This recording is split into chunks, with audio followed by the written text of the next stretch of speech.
Right. Today I'd like to talk about chronic fatigue syndrome, which is not a simple diagnosis, but more or less more general syndrome, which has the features of severe fatigue, unrelated to exertion, triggered by relatively low activity, and it's possibly unrelieved to rest. So let's say if people rest, the fatigue doesn't go.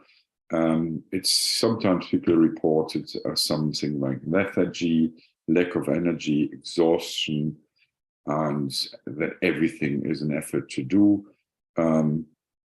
People also complain of muscle aching, sleep disturbance, problems with joints, headaches, and difficulties with concentration. Very often this is related, or the story is related, or the start of the story is related to an infection or disease. Sometimes it could be a viral infection like a sore throat, fever, or tender lymph nodes. Sometimes it's, from my experience, it's also related to other diseases or trauma. Previously, they called it neurasthenia, or was subsumized under neurotic disorder. There was a myalgic term, myalgic encephalomyelitis, which usually is a term which isn't very good because it assumes an inflammation of the brain and the nervous system, which has never been proven. So the chronic fatigue syndrome term is possibly the best because it just describes symptoms and doesn't make any assumption under specific physical health disorders. So it's a clinical syndrome, not a simple disease. It shows very much overlap with somatization disorder, major depression, or hypochondrias, but let's say in that way, it doesn't fit always to depression, even though there's lots of comorbidity. There's lots of argument about that because patients have these very strong feelings of there must be something organic behind. And there's a frustration of doctors doing one test after the other, which all come out as negative. Negative meaning there is nothing which you can find as indicating something specific. So there's little knowledge about where this chronic fatigue syndrome comes from. Some patients who now have some type of COVID-induced or long COVID might indicate that there might also be some viral inflammation. However, nothing is properly known. Autoimmune disease, genetic variations have been discussed. Psychological causes have been proposed. Right, so the main causes which people assume is viral infection, but that's nothing, no viral virus has been properly identified. So possibly it might be a syndrome with different types of etiology. It might be seen as a spectrum disorder and might be related to stress. But as I said, there's more questions than answers to all this. The prevalence in the population is less than 0.5%. There's more women, 4 times more women than men. It's usually peaks in the 50s, 40s, and 50s. Sometimes it starts in children or during adolescence. Right.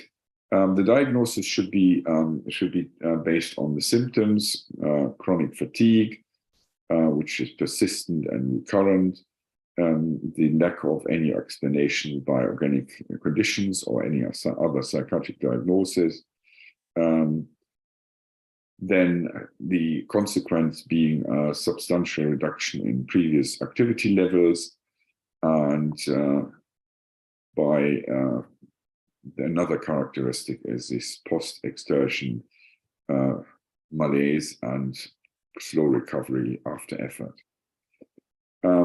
Other symptoms which might be related are sleep disturbance, insomnia, hypersomnia, poor sleep, unrefreshing sleep, muscle and joint pains without any severe evidence of inflammation, headaches, painful lymph nodes, sore throat, and subjective minor cognitive impairment. There's a worsening of symptoms after physical activity. Flu-like symptoms can be there, dizziness, nausea, and palpitations. Right. So, as I said, this is a syndrome which has a very variable picture. There's comorbidity with clear depression, other psychiatric disorders, or mood disorders, or dysthymia. Anxiety disorders might also be a problem. Investigations, usually lots have been done, little has been found. So usually one wouldn't do as many tests as possible, but as low as or as little as necessary. The assessment is usually an interview with the patient, taking careful history, and an acknowledgement of the patient's concerns. Usually the management is quite difficult because it depends on motivation and trying to convince the patients to do a little effort as much as they can.